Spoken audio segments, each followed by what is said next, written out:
Hello friends, welcome to Mirthas kitchen. Mirthas கிச்சனில் நீங்கள் PRAN biryani செய்ய போகிறோம். அது வந்து என்னுடைய பையன் வந்து செய்ய போகிறாரு. வாங்க அது எப்படி செய்யறதுன்னு பார்க்கலாம். அதுக்கு முன்னாடி அதுக்கு என்னென்ன தேவையான பொருட்கள்னு பார்க்கலாம். ஓகே, ஸோ இன்றைக்கி நம்ம எங்கள் அம்மா சொன்னபடி வந்து ப்ரான் பிரியாணி செய்ய போகிறோம். இன்ஃபேக்ட் பிரியாணின்னு பார்த்தீங்கன்னா அதில் நிறைய வெரைட்டி உங்களுக்கே தெரியும். சிக்கன் பிரியாணி இருக்குது, மட்டன் பிரியாணி இருக்குது, ஃபிஷ் பிரியாணி. ஸோ ப்ரான் பிரியாணியும் அதில் ஒரு வெரைட்டி தான். ஸோ நிறைய வீட்டில் அதை செய்ய மாட்டோம். மோஸ்ட்லி சிக்கன் பிரியாணி செய்வோம். ஈவன் ஹோட்டலுக்கு போனீங்கன்னா கூட என்ன சாப்பிடுவீங்க? சிக்கன் பிரியாணி சாப்பிடுவீங்க, மட்டன் பிரியாணி சாப்பிடுவீங்க. ஸோ ப்ரான்லாம் ரொம்ப வெரைட்டியாக கொஞ்சம் பேர் தான் சாப்பிடுவாங்க. ஸோ அது எப்படின்றத வீட்டில் நம்மளே செஞ்சிட்டோம் அப்படின்னா அடிக்கடி நம்ம சாப்பிடலாம் இல்லைங்களா? ஸோ அதுக்காக தான் நம்ம இன்றைக்கி ப்ரான் பிரியாணி செய்ய போகிறோம். ஸோ அதுக்கு என்னென்ன தேவையான பொருள்னா ரொம்ப கிடையாதுங்க. சிக்கன் பிரியாணிக்கு என்ன செய்ய போகிறீங்களோ அதே தான் இதுக்கும். ஒன்றும் பெரிய டிஃப்ரென்ஸ் இல்லை. அங்கே சிக்கன் போட போகிறீங்க, அதுக்கு பதிலாக இங்கே ப்ரான் போட போகிறீங்க. ஸோ ஒரு கிலோ அரிசி எடுத்துக்கோங்க. பாஸ்மதி அரிசி வேணுனாலும் எடுத்துங்க, இல்லை நீங்கள் ஜீரக சம்பா தான் உங்களுக்கு வேணும்னா அதுவும் எடுத்துங்க. ஸோ நான் இன்றைக்கி வந்து பாஸ்மதி அரிசி யூஸ் பண்ணி தான் வந்து இந்த பிரியாணி செய்ய போகிறேன்.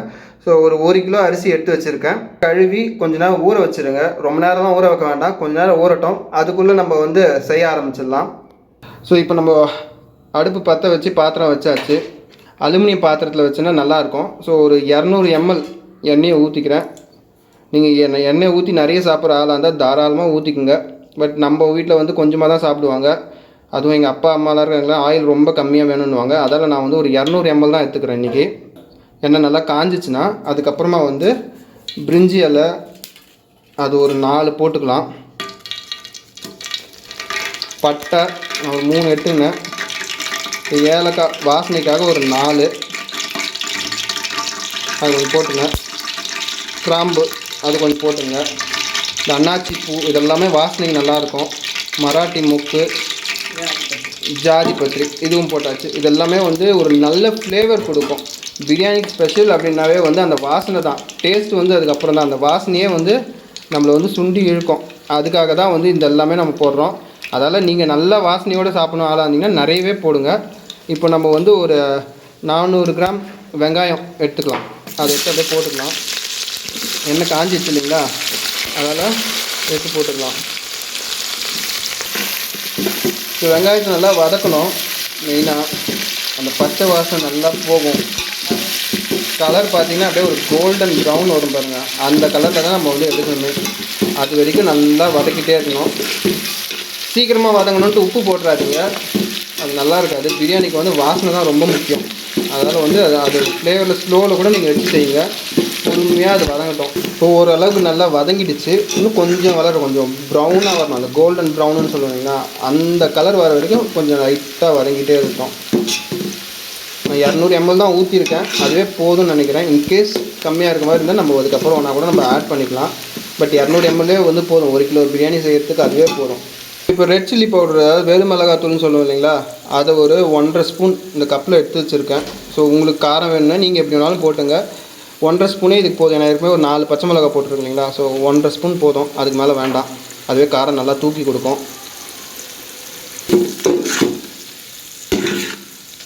இப்போ பாருங்க நல்லா கலர்ஃபுல்லாக மாறிக்கிட்டே வருது. ஏன்னா வெறும் மிளகாத்தூள் போட்டிருக்குமா, எண்ணெயில் வதங்குது பாருங்கள். சூப்பராக கலர் மாறிக்கிட்டே வருது. ரெட்டிஷாக இருக்குது இப்போதைக்கு.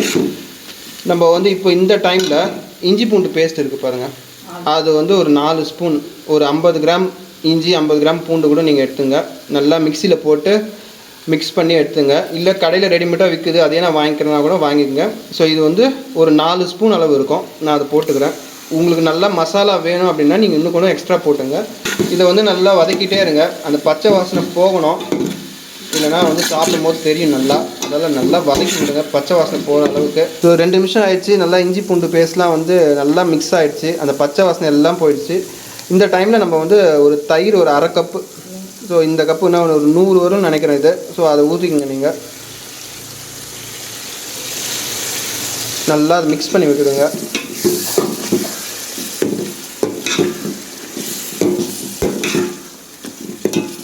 தக்காளியை வந்து நீங்கள் ரொம்ப சின்னதாக வந்து சாம்பாருக்கு வைக்கிற மாதிரிலாம் வெட்டிடாதீங்க.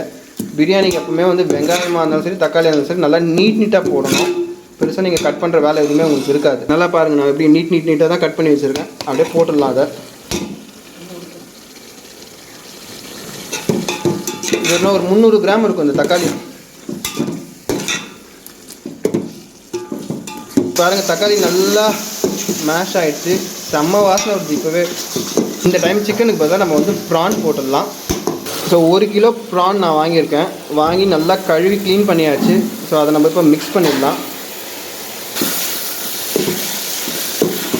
நல்லா கலரி விட்டுடுங்க. மசாலா எல்லாம் அது மாதிரி நல்லா மிக்ஸ் ஆகட்டும். இந்த ஸ்டேஜ்லேயே நம்ம வந்து உப்பு போட்டுக்கலாம். உப்பு கல் உப்பு எடுத்துருக்கேன். இதுனா ஒரு கைப்பிடி அளவு இருக்கும். நான் அதை போட்டுக்கிறேன். அப்புறம் நம்ம எப்படி மசாலா எப்படி இருக்குதுன்னு டேஸ்ட் பண்ணி பார்ப்போம் இல்லைங்களா? அப்போ கம்மியாக இருந்துச்சுன்னா நம்ம கொஞ்சம் ஆட் பண்ணிக்கலாம்.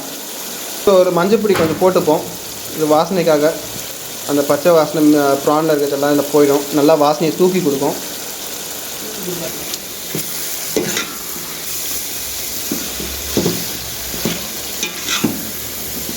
இப்போவே பாருங்கள் ப்ரான் வேக ஆரம்பிச்சிருச்சு. ஏன்னா அதெல்லாம் வந்து சீ ஃபுட் ஐட்டம் இல்லைங்களா? கொஞ்சம் டக்குன்னு எண்ணெயில் வதங்கினாவே வெந்துடும் நல்லா. சிக்கனோ இல்லை மட்டன்லாம் போட்டால் ரொம்ப நேரம் நம்ம வந்து வேக வச்சுட்ருக்கணும். பட் இதில் அந்த பிரச்சனையே கிடையாது, சீக்கிரமாக வெந்துடும்.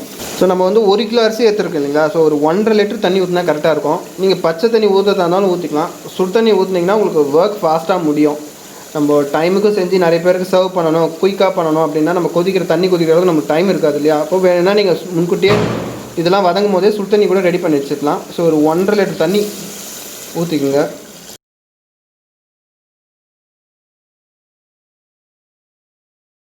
இது கொஞ்சம் நேரம் கொதிக்கிட்டோம். அதால் தட்டு போட்டு மூடி வச்சுருவோம் இப்போதைக்கு.